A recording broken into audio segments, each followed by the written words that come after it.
Buenas noches, en este momento nos encontramos con la psicóloga Carolina Ortiz, ella es egresada de la UNAD, en este caso pues nos va a apoyar a nosotros para la actividad del profesor Jader Camilo Sánchez.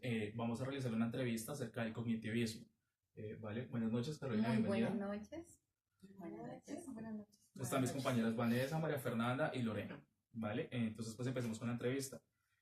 Carolina, con sus palabras y basada en su experiencia, ¿cómo se podría definir la corriente cognitivista dentro de la psicología?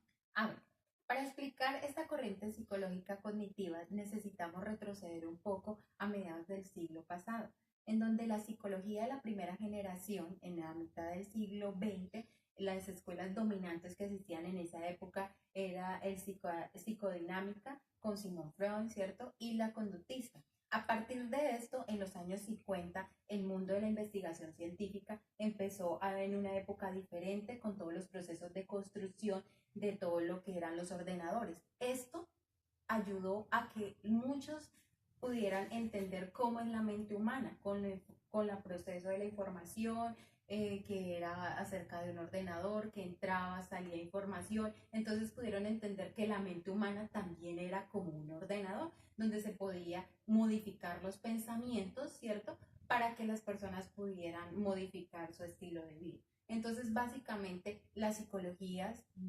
cognitivas se basa en todos los procesos mentales.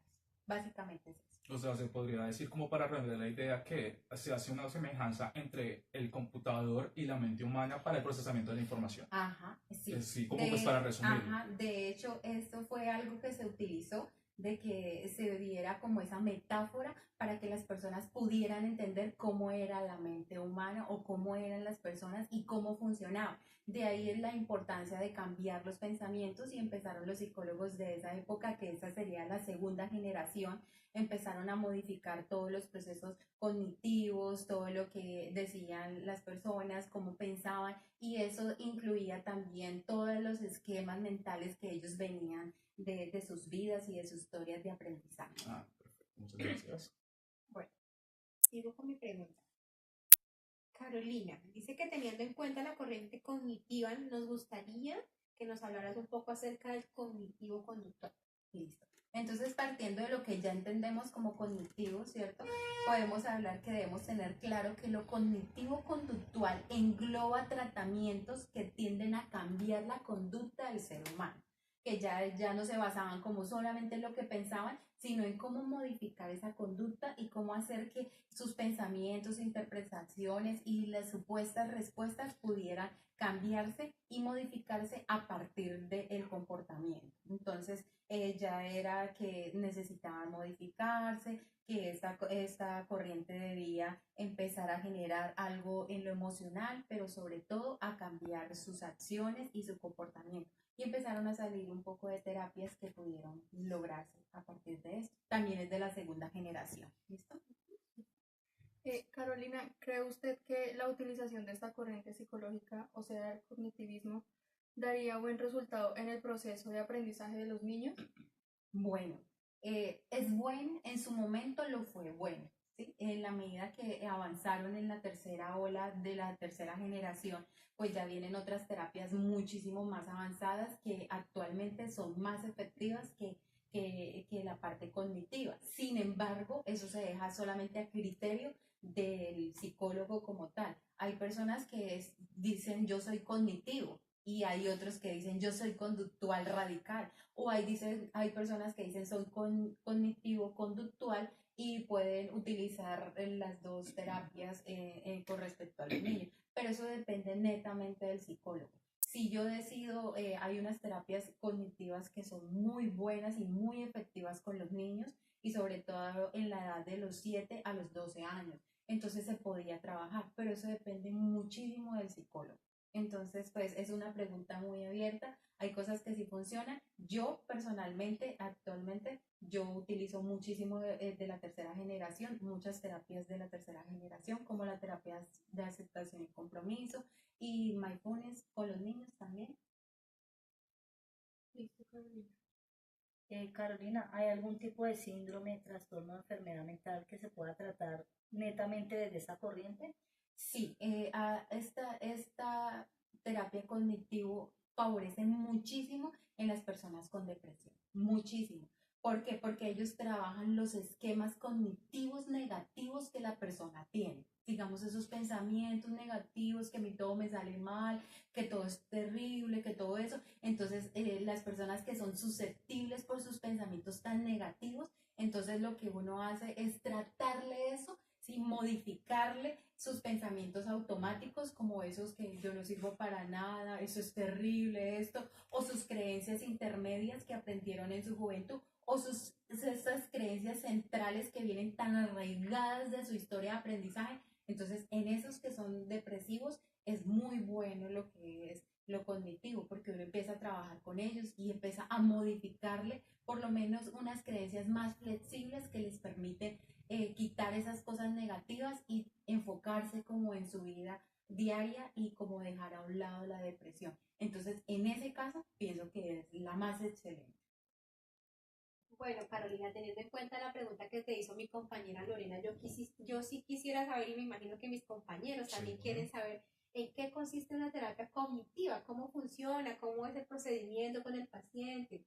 Bueno, partiendo siempre del punto de vista que cuando uno tiene un paciente, uno siempre como terapeuta debe estar consciente de que ese paciente anhela y quiere la sesión, ¿cierto? Quiere el proceso, quiere la terapia, porque eso es lo importante y de pronto lo relevante para que esta terapia funcione. Entonces, dentro de una terapia cognitivo, lo primero que hace uno en las primeras sesiones con el paciente es explicarle de qué se trata esta terapia, ¿cierto? Entonces, se le explica, mire, hay que hacer esto, hay que empezar a trabajar toda la parte cognitiva negativa que usted tiene dentro de las acciones que usted viene manejando. Luego se le enseña a la importancia de trasladar, quitar, empezar a modificar sus pensamientos negativos, ¿sí? Se hace un listado de todas las cosas negativas que de pronto él se le vienen a la memoria y empieza uno a debatir cada uno de esos pensamientos que él tiene, como decirle, venga, este pensamiento es distorsionado, este pensamiento sí da lugar o solamente es parte de su imaginación o solamente usted lo cree en su mente y nada más, y entonces se le empieza como a conocer un poco acerca de esos pensamientos. Luego se intenta comprender como al paciente, como, bueno, ¿qué será lo que está pasando por la vida de esta persona para que piense de esta manera? Y se le empieza a indagar un poco acerca de su historia de aprendizaje. Entonces, ¿qué pasó por su vida? ¿Qué pasó por su infancia? ¿Por qué está pensando de esa manera? Porque tal vez tuvo unos padres súper estrictos, porque tal vez fue abandonado. Y empieza uno como a tratar de indagar, ¿cierto? Y a intentar comprenderlo. Y durante todas las secciones se empieza a hacer como un trabajo cognitivo, entonces como a modificar, no a quitar, porque sería como imposible quitarle lo que esa persona como tal ya está pensando, sino se trata de como que ellos tengan unos pensamientos más acordes, que le permitan tener su vida más tranquila. Un ejemplo, la persona dice que no sirve para nada, que no quiere vivir más, ¿cierto? Entonces se le empieza a mostrar, ¿sí? Cuáles podrían ser sus razones para vivir, qué cosas podría empezar a modificar dentro de sus pensamientos y se le hace unas medidas o unos pensamientos más adaptativos para lo que él está viviendo dentro de su entorno personal, familiar, laboral, etc. Pero esto ayuda a que ellos por sí mismos puedan llegar a comprender en qué están fallando dentro de sus pensamientos y cómo esos pensamientos pueden ser modificados y de esta manera poderlos sacar dentro del proceso, dentro de lo que ellos llevan como problemas conductuales o cognitivos. ¿Listo? Entonces, básicamente es eso. Y con respecto a lo que hablábamos anteriormente de lo cognitivo-conductual, entonces yo trabajaría la parte cognitiva, que ya hablamos que son los pensamientos, sí, pero también empezaría a trabajar ya lo que sería la conducta como tal. Entonces, indagarle como qué hace, cómo lo hace y cómo podría modificar las conductas y a partir de modificar las conductas modificaría la parte cognitiva, que serían los pensamientos, que sería muy diferente a lo cognitivo que solamente me baso en los pensamientos y nada más. Entonces es como una gran diferencia para que lo tengan muy claro. Excelente, es súper interesante realmente. Ay, Carolina, muchísimas gracias por esa atención que nos prestaste. Gracias a ustedes, con mucho gusto para servirles.